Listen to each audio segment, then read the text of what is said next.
Hello, my people. Good morning, good afternoon, good evening. Depends where you are watching from at this moment of the day. Yes, we have this good news.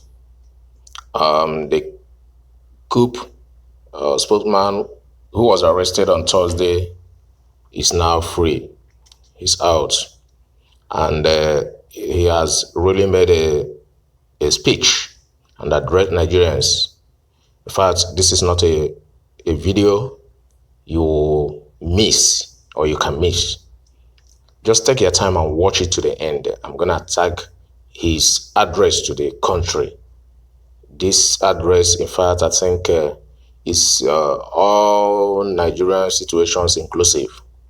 In fact, you can't afford to mix the video. Watch it to the end and share to other people. And before then, I want to say a little thing about his arrest and release. Then before we allow you watch the video, his address to the nation and to Nigerians. I love this man. He's fearless. It's like Showore, type. If we can't have all these kind of people in Nigeria, I think things gonna be good. Okay, my people, let's take a little on the arrest and release. Then we can allow you now watch his address. It's very awesome, very comprehensive, and it really makes sense. So educative. Okay, the CUPP spokesman regains freedom after 4 days in detention. He stayed 4 days there. The police have released Ikenga Ugochinyere, that's his name, spokespersons of a coalition of united political parties, CUPP. Ugochinyere was released on Monday, being today, following a court order. The CUPP spokesman was arrested on Thursday after a resolution passed by the House of Representatives. He had accused the leadership of the House of collecting 10 million bribe from the Bill Gates Foundation to pass the infectious disease control. Yes, he accused the leadership of House, that is the House of Representatives.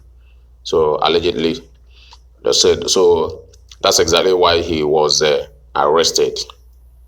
Okay, let's go ahead. But in an exparte motion dated June 9, Chibuzor Ezike, his lawyer, prayed the court to grant his client, that's Ugochinyere, unconditional release. Okay. At a sitting in the Bwari division of the Federal Capital Territory High Court in Abuja, Musa Ottoman, the presiding judge, granted Ugochinyere release and also restrained the police from arresting him after meeting his bail conditions, as it is in the manner of a Nigerian police. So they just want them not to dare that. Okay, he was granted bail in the sum of 200,000 naira with a surety who must not be less than level 8 officer. He got this. Okay, in the name of, now I quote this, the judge said this. Let us hear it. He said, in the name of the President of the Federal Republic of Nigeria, directing the fifth defendant, that's the police, or any officer under his control or command to release the applicant, Ikenga Ugochinyere, forthwith and unconditionally from unlawful and illegal detention, a product of disobedience of a lawful and subsisting order of the court, the judge ruled, so that nobody should dare try to detain him or rearrest him after he must have met the bail conditions and release. The judge warned. So we thank God there is still judiciary in the country, irrespective of from which side. Well, so many people were saying, yes, because Abakir is no more here. If it was when he was there, man, this man would have rotted in the cell. So they were like saying, who knows what God has done to Nigerians? So I don't know what you think about this. Let's continue. The trial was adjourned till July 16th, that's next month. Addressing journalists after he was released, the CUPP spokesman expressed gratitude to everyone who campaigned for his release, saying that any effort to silence the opposition will not work. I quote him now. I want to thank all the soldiers of rule of law, those who believe that the truth, accountability are sacrosanct. I dedicate this freedom to Nigeria judiciary for showing that every man is equal before the law and will get free treatment no matter who he or she is, he said. Yeah, he said free, not fair. Yes, he said free statement.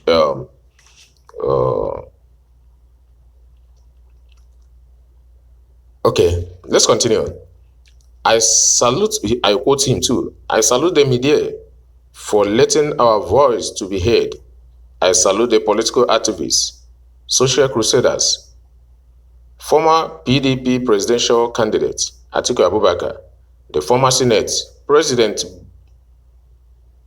Bukola Saraki. I thank them for speaking out.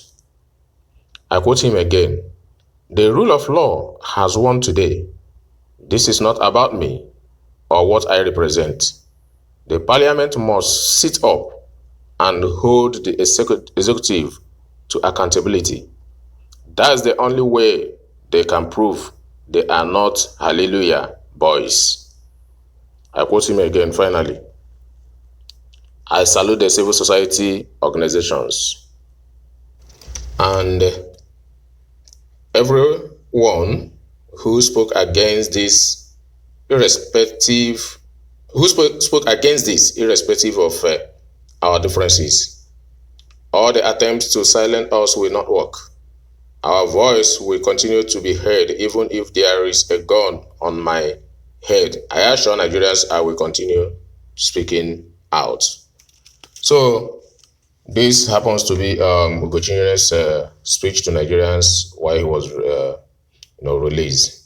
So you can now watch to the end. Please share, subscribe if you have not. God bless. So I want to thank you so much for that question. It's important you understand that I was abducted in front of INEC headquarters, and this was in violation of order of court that said that the police should not arrest me, because the basis for my arrest was a Jankara report by the Speaker of the House of Representatives, a report that the court barred the House from setting up the committee that brought it before the floor of the House. So both the report, both the resolution of the House are a bunch of Jankara documents. It's the height of legislative rascality and impunity. But what do you expect when you have a speaker who can have the audacity to engage in dishonest acts and steal the money that doesn't even belong to him, $25,000, and run to Nigeria, the home Nigeria, country where criminals are rewarded with a leadership position, and he became speaker. Now he has the audacity to talk about defamation and he's working with the police to try to silence me. So to me, I call it it was a painful joke, but it has passed. Now I'm out. I fulfilled the bail conditions and I'm out. They tried everything possible, to have me detained further. But I want to salute both the Federal High Court, the FCT High Court, and the Chief Magistrate that, despite the pressure and intimidation, they not allow themselves to be used. Now I want to let the Nigerians know, if the whole idea of what Femi Bajamamila did was to think that he can silence me, then I think he's a political joker. I have had 15 years in struggle. My first arrest was as a student when I opposed the self-succession bid of Sani Abacha, and I spent almost 3 weeks in the local security post in my village. So if I can get survive 3 weeks as a young growing up young man, now is it now that I have spent 15 years in the struggle that I will panic because a man who stole the money of his client is now the speaker in Nigeria and thinks he can hunt me? He's a joker. But I want you to understand something. In the coming days, what Femi has done has renewed our faith and our resolve to hit harder and harder. Like the disgraced national chairman of APC, we say, Oshimole, when we hit harder. So Femi should expect that we're going to hit harder. And all the people around who are aiding his impunity should also know that we are going to hit harder on them. Also, the deputy speaker, who even sponsored the motion upon which this whole thing started, even though, you know, he's working with Femi, we're going to bring a formal report. The first thing we're doing is to complete an ongoing process, which is about the unfitness of Speaker Bajamemela to be in office.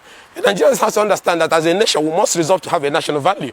Because if we don't want to discuss the issue of Femi, a man who can go to US, a woman that lost 2 legs and 2 hands, are you getting me? And you are not even the woman's lawyer. You have the temerity to take her $25,000 in a criminal way and run to Nigeria, the home where they protect criminals, and then you get elected and you go to the parliament and you even become speaker.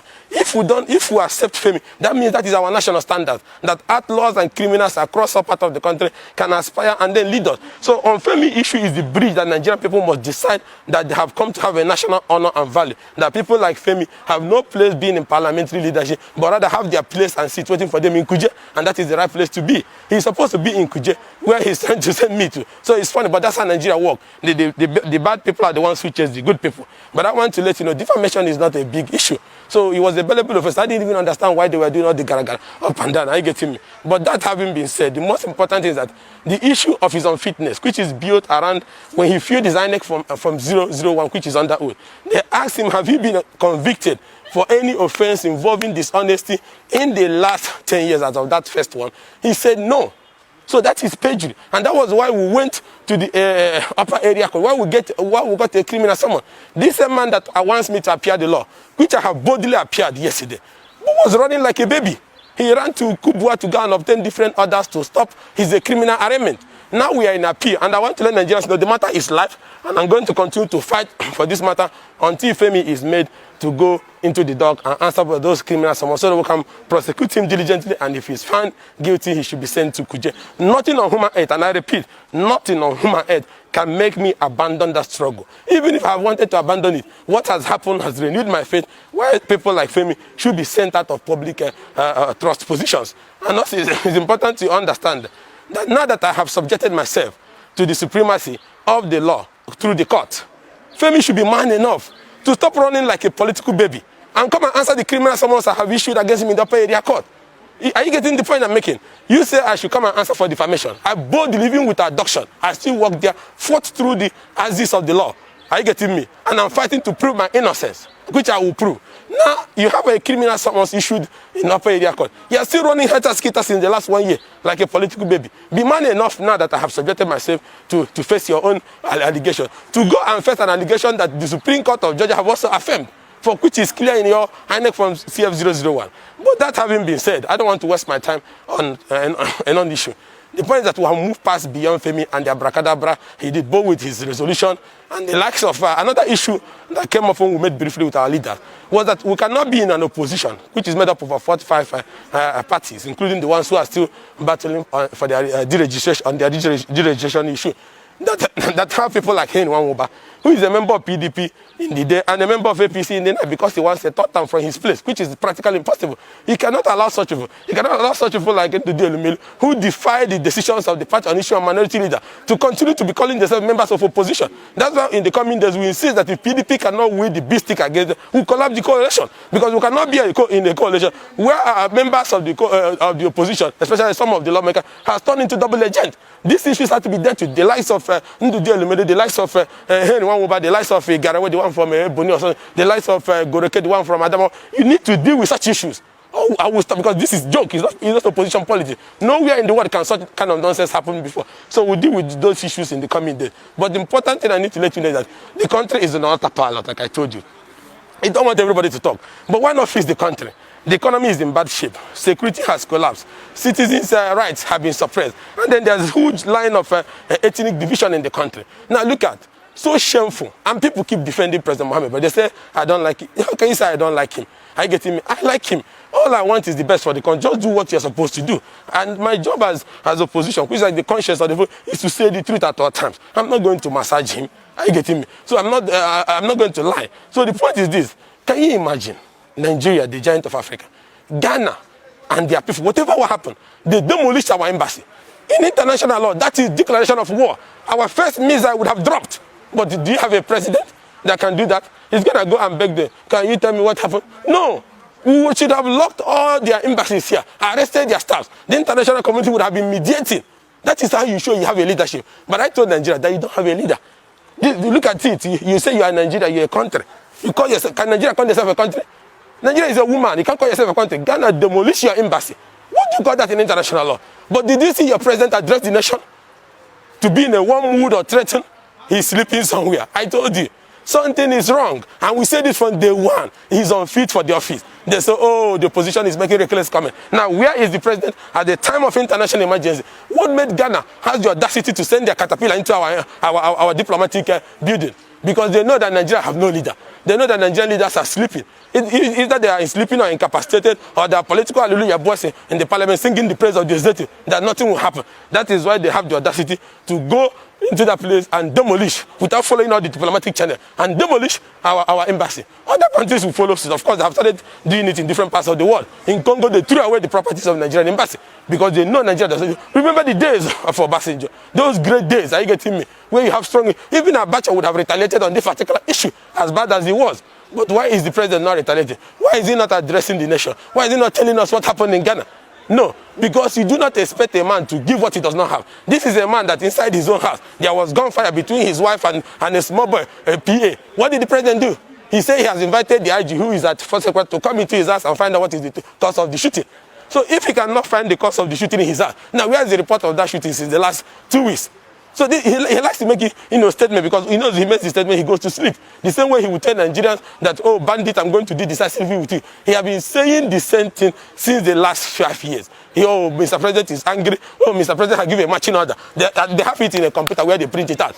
Then watch it. If there is another attack by bandits in Katsina, the president will give a marching order. And then the service ships will run to Katsina, do like this, and then go back. And the killing will continue. Or they will go and negotiate with the bandit. And the bandits will collect their money to buy more and return back to the business. Leadership is something that is very simple. And I told you, the basic responsibility of government under Section 14 is protection of life and property. That is the basic. That is the only thing the president is called to do. Now, you cannot protect lives. You cannot protect property. The economy is in bad shape. What about our unity? You saw the suit by the southern leaders they're doing Clark. Has Nigeria gotten to a point when they are now seeking for $50 billion or $50 billion or thereabout because of the lopsidedness and the segregation the president has carried on? Because the president from the day, even before he was sworn, he said he would run a 95/5% kind of government. And he carried on with it. But let me tell you, even if the president has made appointments that are lopsided, if the appointments have been so lopsided, but the people have been able to deliver, that Nigeria will be competing with Ghana, with South Africa and other places, like Egypt. You know, most people may not even worry. But after selecting your people who are your former cook and your former PAs as ministers, as whatever you like it, security chiefs, whose tenure have expired, you kept them. Still, they could not deliver. You should be ashamed of yourself to do the right thing. Because it is people's life that is worst. It's not your life. Unless you can bring your children and let them lose their own life. But you're protecting your own children. You think your own children's life is more important than those people that are being raped. When I mean rape, gruesome kind of rape and killed in their homes, and they put bullets in their distance and bleed. The president knows all these things. Those lives are important. My point is that I don't care about the life of any leader more than I care the life of a gate man. These are important lives and must be protected. And especially when you are paid very well for the job. The president wears new dress every day. He doesn't wear two dresses at the same time. He gets the killer to be making all these dresses. And these are money the people are paying you. So why not go and do your job? You just wait. After 1 week, you come and show wave hand. Even in APC, where there's internal crisis, he couldn't call a next meeting. So something is wrong. This is not about. This is not a joke. And Nigerian people need to wake up. Is this what Nigeria of Ikenga Ugochinyere, Tafa Belewa, and all these people turn to Awolowo? Fine brain men who has capacity to lead. What about the young men? What are you people doing? Oh, no, some of you divided on social media over issue of ethnicity and religion. Such nonsensical discussions. Stand and demand something that has value. That we cannot be led by this kind of jokers from A to Z. Either this one is a criminal, or is an ex-convict, or is a former driver to a 419 person or something. These are people who have taken the center stage. The few who has credibility cannot function because they will overrun them, both in parliament and in other arms of government. And the citizens will not come to their rescue. So whether people are about or good, let there be a standard of leadership in Nigeria. We can continue to be having incapacitated leaders, incompetent leaders, ethnic champions, dishonest people convicted for different offenses, and drivers to 419 kingpins. And that is why you see what they're doing with judiciary, abracadabra. They are obtaining court order left, right, and center. Some will even go up to Supreme Court and become governor. These are the kind of joke they have landed us into. Electoral credibility is destroyed. Judicial credibility is destroyed. The rights of people is destroyed. So the point I'm trying to make is that it has come to a point where all revolutionary fighters in the country, democratic champions, soldiers of rule of law, men and women, especially the young ones who believe that there must be a value and a standard if this must be called the republic, to start gathering. We must make the final push. We must demand, because we are paying this tax. People are paying this tax. These guys, most of them don't have any business. They feed on public resources. They call themselves contractors, inflated contracts. They make money from it. So they don't have any reasonable means of livelihood. They are the ones destroying the resources of this country. They are destroying our future. Today, nobody can travel from Abuja here to Kaduna by road. Nobody can travel up to Zamfara because the bandits will take you. They come in hundreds. They have villages. They collect tax. And these people say they are ruling Nigeria. What kind of nonsense is that? These bandits stay in Katsina. Where the president? Can you look at the president? Should look at himself. The Bwari that people talk about when we were growing up, is this the Bwari? People were talking about in the 80s. They said that was strong. They can do this. Are you getting me? Look at what is going on. That his village, his state, Katsina, has been lost to bandit. That his governor will go to bandit and say, "Oh, bandit, murderers, please stop killing. Collect some money and stop killing." And then the bandit say, "Okay." Before he will reach Katsina capital, they go back.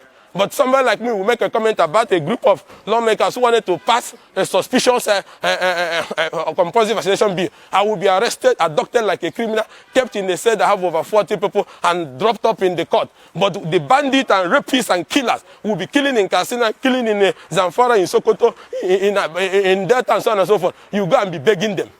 Are you understanding the kind of Nigeria I'm talking about? You go and be begging the bandit, "Oh, please stop killing. Take some money. Go back to the bush." And then the bandit will take some money, buy some house, and return back. And then the governor will say, "Oh, bandits have betrayed us." What kind of nonsense talk is all this? So this is how they have reduced Nigeria. It has not even under Mugabe's Zimbabwe, or late Nkurunziza's Burundi, did we go to this level of a kind of business of governance. So I said, having established the fact that the leaders have failed, having established the fact that they have been incapacitated, having established the fact that the ones who are leading even the parliament are tainted, and people who have strong criminal past that Supreme Court of State of Georgia have established. And now ask the Nigerian people, what are you still waiting for? Are you cowards? Are you cowards? When the people stand up, I tell you, these people don't have the strength. They can't withstand the will of the people. But it's just because you keep sleeping, you think it's an Ikenga problem. I don't have a problem with this people. I'm not a beggar on this. I don't have anything that I want in life. I don't have. But I'm still saying this because I believe that is the right thing for our children and children unborn, that we must do the right thing. And that is why I keep calling on Nigerian people that it is time there must be a national convergence of forces of the future. Young men who believe that the present order that is destroying us and dividing us should be wiped out for a new order through the provisions of our laws. And I call on our people to start mobilizing, that we can still retake back this country through a laid down constitutional process and be able to safeguard the future of generation born and generation yet unborn, and send these people to the kind of places they belong. Apart from government, some of them can't even feed 3 times in a day. It's government that feeds them. But if you know the place that feeds, just like an armed robber, when he finishes operation, he will lose his AK-47 and service it, because that is the means with which he gets his living. So lose your AK-47, which is Nigeria, and service it, and make Nigeria to work. That's all I'm asking them. And let me say this. It's not because I'm in the opposition. If we're honest to ourselves, we know that what Bwari is doing is an insult to governance. It's an insult to the unity of this country. It's an insult to the effort of the founding fathers of this country. When you talk of Ezike, when you talk of Tafobelo, when you talk of Awolowo, when you talk of all the great people, including revolutionary fighters that have at one time, fought for the good of this country. That even for our soldiers who are risking their life day and night, that what he's doing doesn't worth it.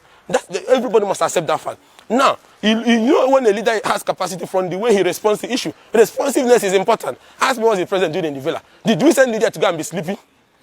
Don't you have a home if you want to go and sleep? What is he doing? This is getting to over 3 days or 2 days that Ghana people have the audacity to demolish our diplomatic house, even if it was built on an illegal land. But for the fact that there's documents that give us access to that place, you can demolish it on international. There's laid down channels. But did our president address us? Did he do anything? Did he even just do some little gara-gara like the man in North Korea? He will just test his missile if America is going to Japan, so that they will know that he's still here. Just do something, even if you don't mean it. Threaten something.